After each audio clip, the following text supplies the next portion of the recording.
su'aal kale waxay ku saabsan tahay ma la soomi karaa oo xisaab ma lagu soomi karaa? jawaabteedu waxay tahay maya, xisaab laguma soomi karo.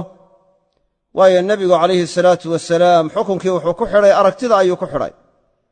waxaanuu yidhi innaa ummatun ummiyatun laa naktub walaa naxsub, waxaanu nahay ummad ummi ah aan waxna qorin waxna xisaabin sida haalibka ah, sida tirada badan leh ee ummaddu u badan tahay.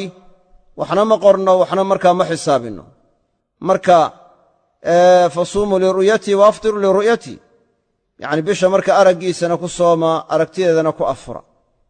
sidaas aawadeed yacni xisaab in lagu soomaa waxay khilaafsan tahay yacni nusuusta iyo adilada iyo axaadiista nebiga calayhi salaatu wasalaam bay khilaafsan tahay.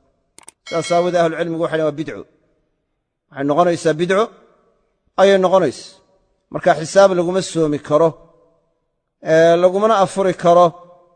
waxa markaa lagu soomaya lagu afuraya waxay noqonaysaa aragti ama soddonkoo dhammaystirma labadaa mid ahaan ayay noqonaysa.